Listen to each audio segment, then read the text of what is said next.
नमस्कार, पिंकी मराठी सुगरण या मराठी चॅनलमध्ये तुम्हा सर्वांचे मनापासून स्वागत आहे।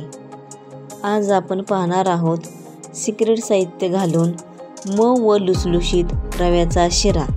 चला तर मग रेसिपीला सुरुवात करूया। पायनॅपल इसेन्स घेतलेले आहे। तुम्ही बारीक रवा घेतला तरी चालेल। माझ्याकडे जाड रवा होता, पाऊण वाटी जाड रवा घेतलेला आहे। पाऊण वाटी साखर घेतलेली आहे। अर्धी वाटी साजूक तूप घेतलेला आहे। एक मोठा चमचा वेलची पावडर घेतलेली आहे। चिमूटभर मीठ घेतलेला आहे।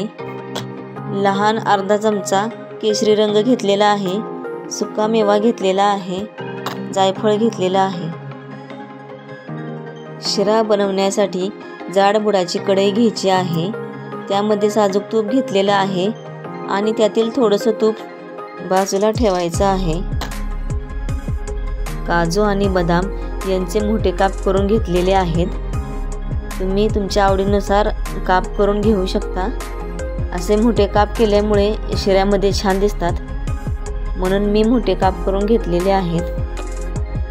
तुमच्याकडे सुका मेवा जो अवेलेबल असेल तो घ्यायचा आहे, नसेल तर नाही घेतला तरीही चालेल। काजू आणि बदाम तुपामध्ये तळून घेतल्यामुळे यांची खूप छान चव येते।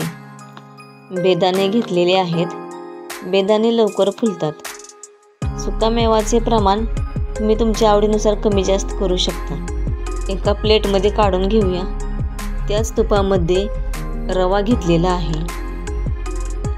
मीडियम गॅसवर रवा सतत हलवत हलकासा कलर चेंज होईपर्यंत भाजून घ्यायचा आहे।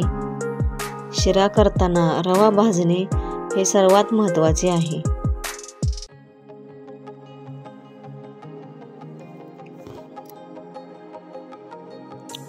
तुम्ही पाहू शकता रव्याचा आपल्या कलर चेंज झालेला आहे।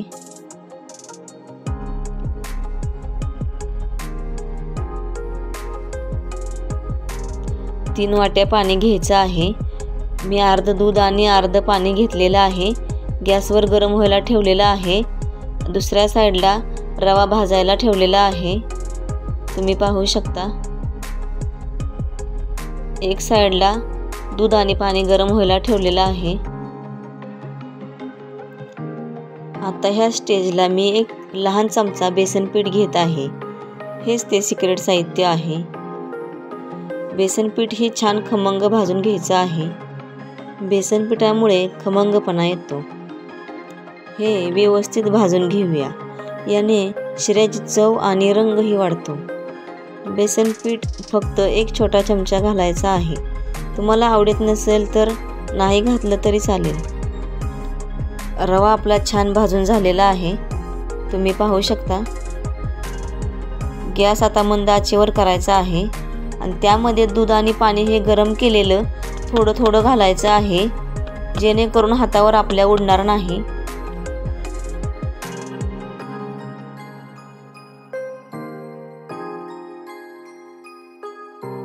पाणी दूध काय असेल ते गरमच घ्यायचं आहे, थंड घ्यायचं नाही।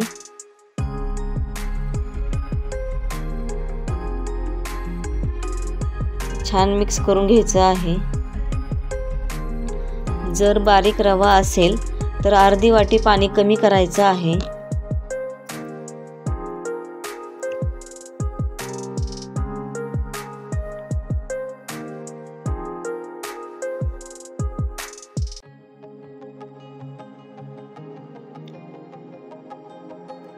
शिऱ्यातील पाणी आटलेलं आहे।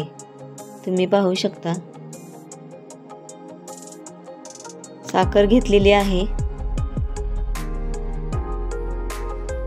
मिक्स करून घ्यायचं आहे। तुम्हाला आणखीन गोड हवे असेल तर आणखीन साखर घेऊ शकता। गोडाचं प्रमाण तुम्ही तुमच्या आवडीनुसार करायचं आहे।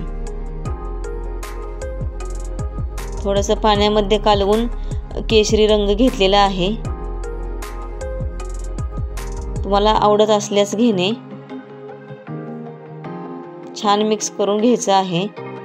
साखर घेतल्यामुळे शिरा पातळ झालेला आहे। शिजल्यानंतर शिरा घट्ट होतो। वाटीमध्ये राहिलेलं तूप घेतलेलं आहे।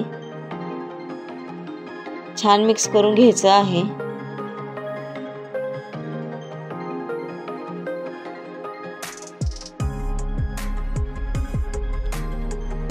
तळलेला सुकामेवा घेतलेला आहे।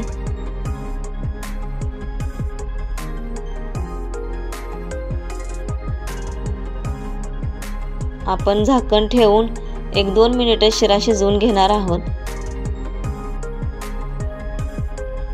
2 मिनिटांनंतर पाहूया आपण छान तूप सुटलेलं आहे। मिक्स करून घेऊया।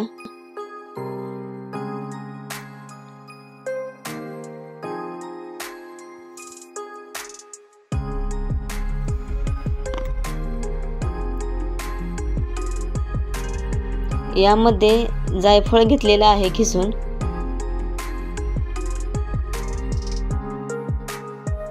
चिमूटभर मीठ घेतलेला आहे, वेलची घेतलेली आहे, पायनॅपल इसेन्स घेतलेला आहे। मी कुठल्याही गोडाच्या पदार्थाला चिमूटभर मीठ आणि पायनॅपल इसेन्स घेते, त्यामुळे तो पदार्थ खूपच चविष्ट होतो। शिऱ्याचा सुगंधही पूर्ण घरामध्ये दरवळत आहे। माझ्या या पद्धतीने शिरा बनवला तर नवशिकेही सहज बनवतील। आपण झाकण ठेवून एक वाफ आणणार आहोत। झाकण काढून बघूया। मऊ व लुसलुशीत रव्याचा शिरा आपला झालेला आहे। तुम्ही पाहू शकता। हा शिरा आता गरम आहे। 1-2 मिनिटांनंतर शिरा थंड झाला की चमच्यालाही चिकटत नाही आणि हातालाही चिकटत नाही, एवढा दाणेदार हा शिरा झालेला आहे। आता गरम असल्यामुळे तुम्हाला व्यवस्थित दिसत नाही, पण 2 मिनिटांनंतर थंड झाला की चमच्याला सुद्धा आणि हाताला सुद्धा चिकटत नाही। आणि पायनॅपल इसेन्स घेतल्यामुळे शिरा आपला खूपच चविष्ट झालेला आहे। झाकण ठेवलेलं आहे। आपण आता गॅस बंद करून घेऊया। झाकण काढून बघूया। शिरा आपला झालेला आहे। तुम्ही पाहू शकता। शिऱ्याचा सुगंध पूर्ण घरामध्ये सुटलेला आहे। शिरा आपण एका सर्विंग बाउलमध्ये काढून घेऊया। तुम्ही पाहू शकता मऊ आणि लुसलुशीत रव्याचा शिरा आपला झालेला आहे। शिरा गरम आहे आता। थंड झालं की आणखीन मोकळा होतो।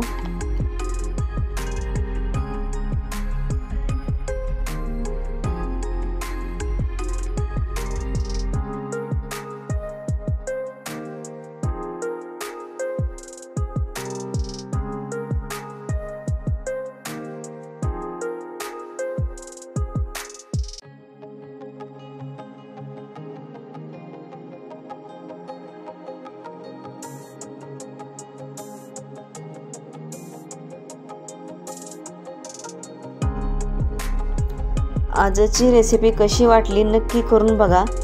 कमेंट बॉक्समध्ये कमेंट करून सांगा। व्हिडिओ आवडले असल्यास लाईक, शेअर, सबस्क्राईब करायला विसरू नका। चमच्याने सुद्धा शिरा घ्यायला येत नाही, एवढा शिरा मोकळा झालेला आहे। तुम्ही पाहू शकता।